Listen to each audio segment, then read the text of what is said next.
give a big hand for errors, applause for mistakes. Without them we wouldn't be here. Let's hear it for inexactitude, for imprecision, bravo. For fudging it, hip hip, 3 cheers. DNA of twisted double helix fame is an expert at that self-replication game. But once in a million times it goes wrong, and thanks to that we're singing the song. Won't you give a big hand?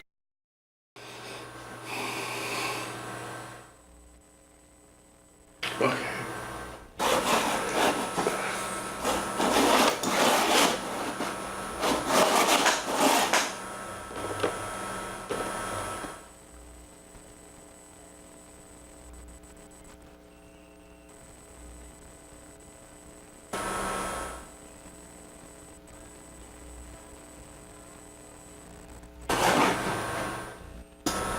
This hour, fathers and brothers murdering daughters and sisters. He said, I believe in my heart I did the right thing. Killers with a twisted sense of honor and shame. They from Pakistan, they're not speaking English to me, they're not telling me nothing. Did their faith also lead them to kill? The reason he's given is that you were a bad Muslim girl. A crime with roots in tribal lands. And now it's come here. Is there any doubt in your mind that these were honor killings? None at all. Murder in the family. Honor killing in America. Reporting from New York, here's Megan Kelly. Honor. It is an ancient concept that has come to mean different things in different cultures. It has long played a part in American life. The Declaration of Independence concludes with the founders pledging to each other their lives, fortunes, and sacred honor. And to this day, the motto at West Point is duty, honor, country. For most Americans, honor has evolved into a personal code of patriotism, honesty, fair play, respect for others. But in parts of the world like Pakistan, Afghanistan, and many areas of the Middle East, some people see honor a bit differently. The concept there is less individual than tribal, and it sometimes leads husbands, fathers, and brothers to murder wives, daughters, and sisters for offenses like immodesty or refusing an arranged marriage. For in this kind of honor, a woman's life is worth far less than a man's sense of shame. The United Nations estimates that as many as 5,000 women are murdered in such honor killings each year. Tonight, you will see that this crime has come to America, and we are just beginning to grapple with how to confront it. We begin with a shocking recent case from Atlanta. Here's Jamie Colby. Somebody died. Somebody what? Died.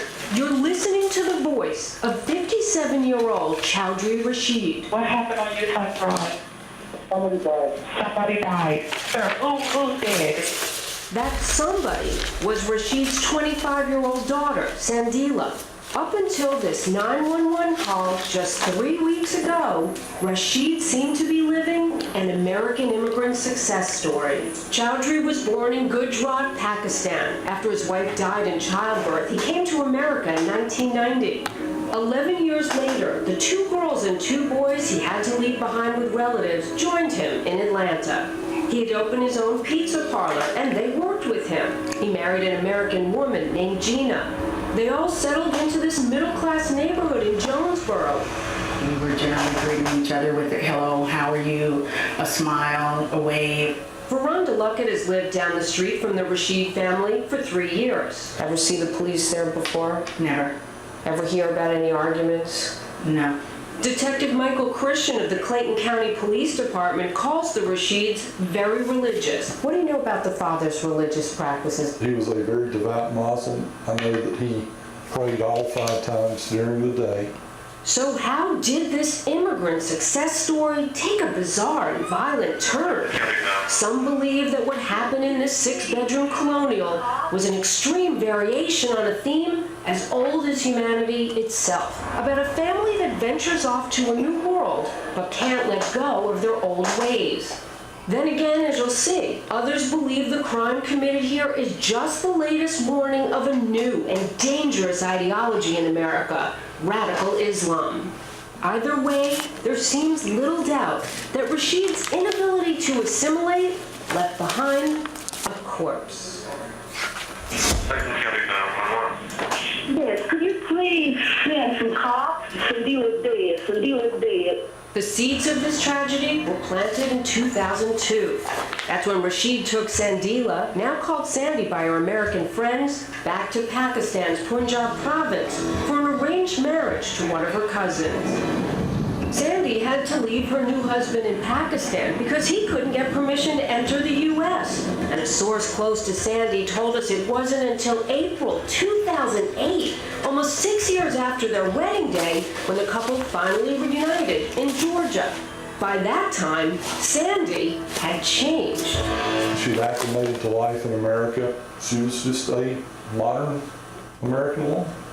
Sandy kicked her husband out of the house. He left for Chicago. She hired a divorce lawyer. Her father, angry, fired her from the pizza place. So she got her own job at Walmart. She wanted a divorce, and her father was against it because he did not believe in divorce. She had recently told co-workers that she thought things were getting better around the house and that she thought everything would be okay. So Tuesday, July 1st, Sandy filed for divorce. That really pushed Rashid over the edge, says Malik Shahid of the Pakistan American Society of Atlanta. He met with the family the day after.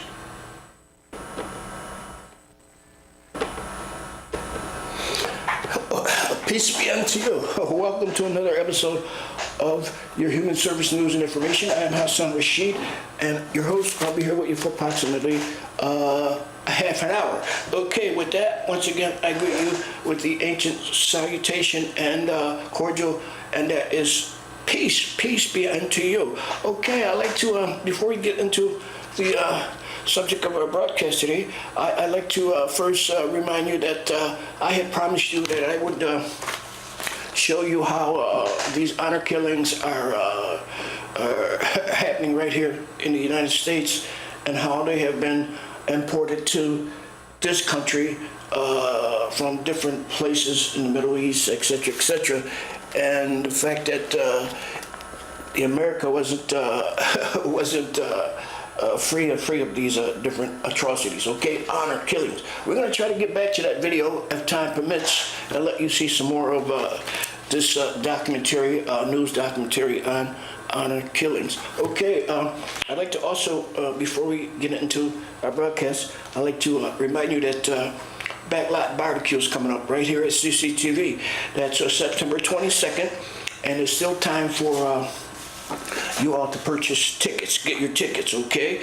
The Backlot Barbecue will feature food grilled by local chefs, live music by Zilly Masook. They'll be here again. They're perennial. They're here just about every year now. A silent auction. It all happens in CCTV's backyard, back lot rather, beginning at 5:30 p.m. at 438 Massachusetts. That's right here. And that's 438 Massachusetts Avenue entrance on Green Street between Brookline Street and Sydney Street. So that's how you get admission to Backlot Barbecue. You got to enter from Green Street between Brookline Street and Sydney Street, okay? To honor the work and legacy of retiring city manager Richard Rossi, okay? So he's going to be honored here at this one. That's the retiring city manager, Richard Rossi. The Leading Role Award will be renamed the Richard Rossi Award for Creative and Responsive Leadership. City Manager Rossi will be the first recipient, okay? As always, all funds raised through this year Backlot Barbecue will support CCTV's year-round youth media program, which fosters healthy youth development by involving teens in activities that promise media art, that promotes media art, career, and leadership skills while exploring issues affecting our community. Okay, so are you interested in supporting this great community grant event? there are a few ways that you can get involved. Become a Backlot Barbecue partner. As a Backlot Barbecue partner, you will receive tickets to our annual fundraiser in recognition on all Backlot Barbecue collateral, okay? The Backlot Barbecue is a popular event that routinely draws more than 250 attendees, representing a diverse cross-section of our city. All proceeds from the Backlot Barbecue supports CCTV's youth media program, donate food to the event, donate an item to our silent auction. Attending the event, tickets are now on sale. Sponsors and donors receive recognition and all event materials. So once again, if you'd like additional information about Backlot Barbecue, how to purchase tickets, etc., how you can donate, you can contact Clodagh Drummy at 617-401-4005. Once again, that's Clodagh Drummy at 617-401-4005 or Clodagh at cctvcambridge.org. Okay, contributions are tax deductible. So once again, the contact information is Clodagh Drummy, 617-401-4005 or Clodagh at cctvcambridge.org. Okay, and I am Hassan Rashid, your host. It's always excellent being here with you, and it's such a great achievement to come into your lives like we do here daily at the CCTV. Okay, another thing I'd like to bring to your attention. Okay, tomorrow, that's Thursday, July 28th, 2016, 6 p.m. in the Sullivan Chambers, City Hall, 795 Massachusetts Avenue. Come to a public hearing on community preservation, on the Community Preservation Act. You're invited to a public hearing regarding the allocation of Fiscal Year Community Preservation Act CPA funds. CPA funds may be used for affordable housing, historic preservation, and open space. Okay, at this hearing, the CPA committee will accept public testimony on how CCP funding should be allocated for housing, open space, and historic preservation for fiscal year 2017. The CPA committee will make its funding recommendations in early September. That's Thursday now. Don't forget, Thursday, that's tomorrow, July 28, 2016, 6 p.m. Sullivan Chambers, City Hall, 795 Massachusetts Avenue. Okay, before we move on, I'd like to get back to that opening video, and it was, I guess, provided or document this subject by Fox News, okay? And this is how this atrocious honor killings, you know, this thing is happening here in the United States now. And the people say that the Quran, they get guidance from the Quran to go out and kill their relatives like that, and that's not true. The Holy Muslim Holy Book does not endorse honor killings. I don't know where they got that. You know, before, in prehistoric Islamic times, the Arabs, they would take their daughters and bury them alive. Because they wanted a boy. Because the birth was a female, the Arabs would take the female daughter and bury them alive because they didn't want a girl child. They wanted boys. And that's paganism. But the Prophet Muhammad, may his soul rest in peace, he drove that out of Arabia. He drove all that superstition and ignorance, imbecility, and all, etc. The whole 9 yards of it out of Saudi Arabia. He cleaned up the Kaaba. That's the holy Kaaba. Okay, but there's more. We're gonna get into that at another time. There's time for that at another episode. But this is your Human Service News and Information, and we want you to. I promise you. That's why I'm doing this today, because I promise you that I would share some insight with you on how this honor killing is right here in the United States. So once again, we're going to try to get back to that video. Hold on.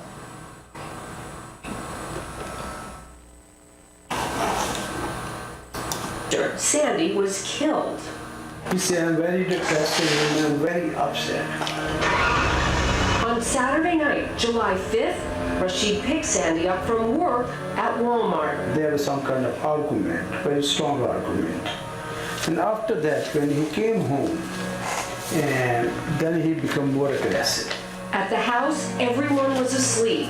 Detective Christian says Rashid prepared to strangle his daughter with a bungee cord he kept in his trunk. He had taken the bungee cord out of the car, actually put it in his pocket so Sandy would not see the bungee cord. Police say Sandy went to her bedroom above the garage. Her dad followed. He strangled her, killed her. Then he got down to the garage, burned the bungee cord, and then flushed it down the toilet. Rashid then woke up one of his sons and told him, "Your sister is dead."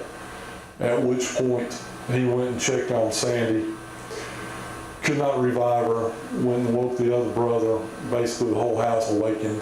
Including Gina Rashid, Sandy's American stepmother, who drove down the street and made the first call to 911. I woke up, I heard a lot of hollering and screaming, and I just woke up, and I asked my family what's going on. They were Pakistan, and not speaking English to me, and not telling me nothing. Please send someone, please. It was minutes later that Rashid made his own call, the one we told you about earlier. What happened on your son's drive? Somebody died. When officers arrived, they found Mr. Rashid, who was seated on the ground smoking. He was wearing a black and gold prayer hat of some type.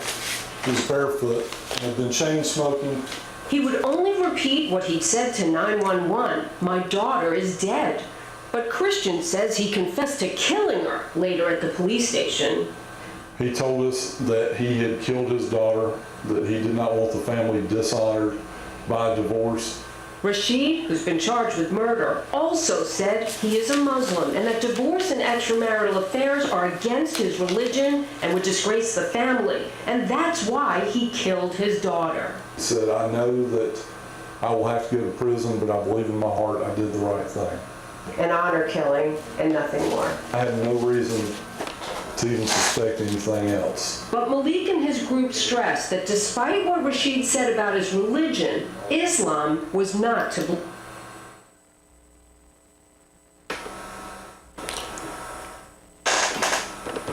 All right, there you have it. Some more insight on how this atrocious honor killing madness is taking effect right here in the United States. Okay, but one thing you can be sure that the Muslim Holy Book does not condone these honor killings, okay, before we go any further on that. But we're going to try to get back to that because if time permits.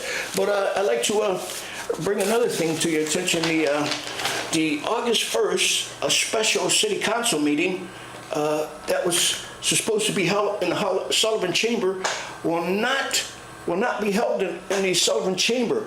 It's they're going to be held at the Ringe Latin School, and that's where the school committee meets. So if you're planning on attending this meeting August 1st, don't go to the Sullivan Chamber. Go to the Ringe Latin School, and that's where the meeting is going to be at. Okay. Okay. I was looking at this Cambridge, this little publication from the Cambridge Art, and it's titled Summer in the City, and I just wanted to give you an idea of what kind of events that's going to be happening the first week of August. That's next week, okay? There's the Eric Bronstein Mass Theater. That's Green Rose Heritage Park, 10 a.m., Rain Site, Fletcher, Maynard.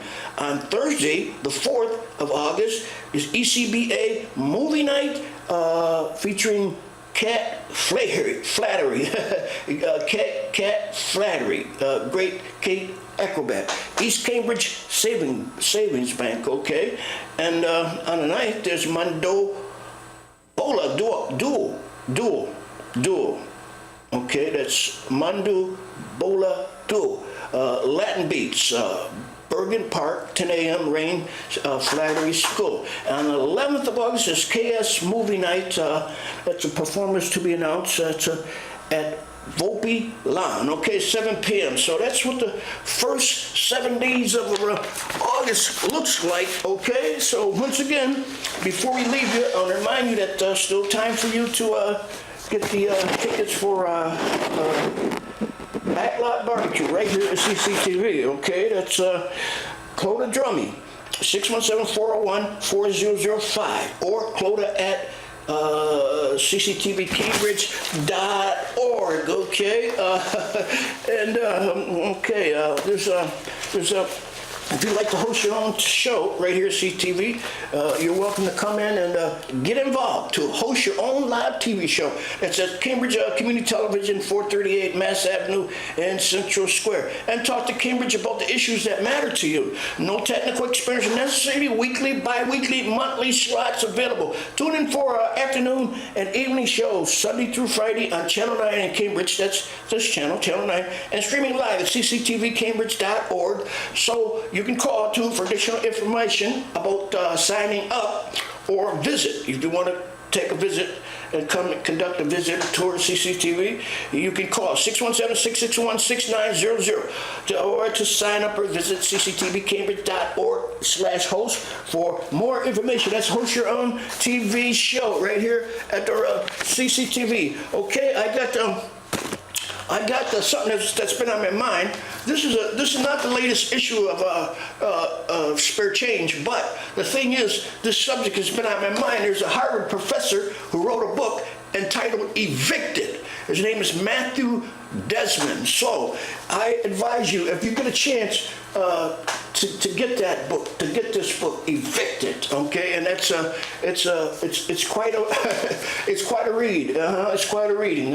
So Evicted. It's a best-selling book by Matthew Desmond, a Harvard professor. Okay. I'm Hassan Rashid. You know, it's always excellent being here with you. So if I don't get a chance to talk to you again, I'm going to run some more of that honor killing video. But if I don't get a chance to talk to you before the broadcast ends, I'd like to leave you with the fact that you should always keep your nose clean and play it straight, and don't forget to assist someone in need of your assistance, okay? Help someone in need of your assistance, that's right, and keep your nose clean. Play it straight, stay out of trouble, okay? so that you can be successful. There's personal, his sickness, or his depression, or his family problem, his aggressiveness, or anything he did to personal. This is not related with the Muslims or not related with the Islam. As you will see tonight, the question of what impels men to kill for honor is becoming as urgent to confront as the crime itself. Because this was not the first honor killing in America, not even close. Coming up, an honor killing in St. Louis that was actually recorded on an FBI wiretap. You will hear that tape. And later in Rochester, New York, police say a brother stabbed his sister 11 times for being a bad Muslim girl. She survived and tells her story exclusively to Fox. But first, a New Year's car ride with their father ends in the murder of two teenage sisters just outside of Dallas. After the break.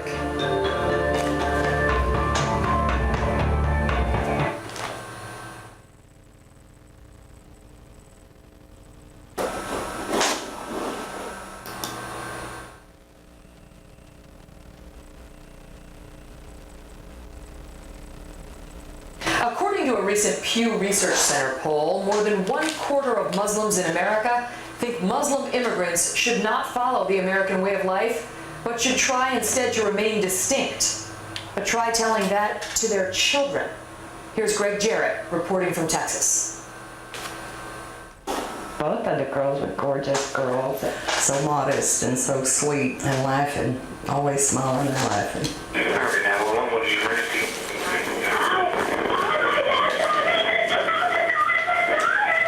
What's going on, man?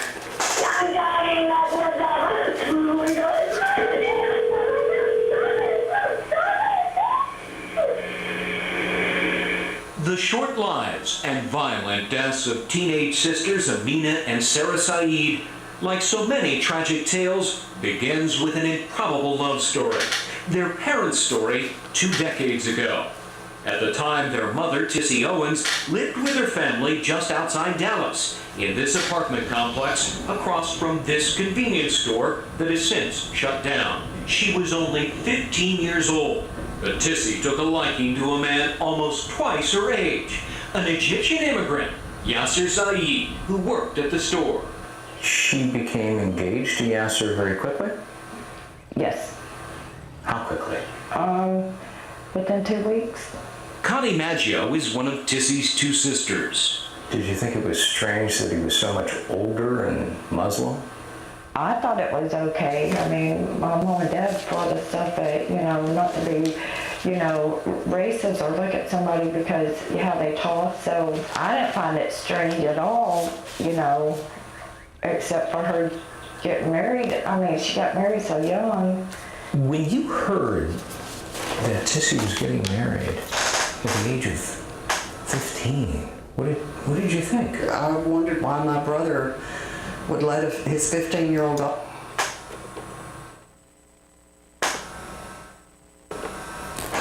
Okay, you've heard it. It's right here now, right here in the United States. All those honor killings. And believe me, the Holy Quran, Muslim's holy book, does not condone honor killings. I don't care what they say. Okay, one more thing. The Community Preservation Act meeting tomorrow at Sullivan Chambers City Hall at 6 p.m. And the August 1st, the special city council meeting ought to be held. August 1st will not be held in the Sullivan Chamber. It'll be held at the Ringe Latin School right here in Cambridge, okay? And don't forget now, you can still get tickets for Backlot Barbecue. That's Backlot Barbecue right here at CCTV on September 22nd, okay? So for tickets and other information that you need about this event, you can call Clodagh Drummy at 617-401-4005 or Clodagh at cctvcambridge.org. Okay, once again, Clodagh Drummy, 617-401-4005. That's for additional information about the Backlot Barbecue. Okay, keep your nose clean and play it straight. Get married. Joyce Boucher is Tissy's aunt. But, you know, then I was told, you know, well, he has a lot of money, he has land in Egypt, and it was kind of like she was going to be some kind of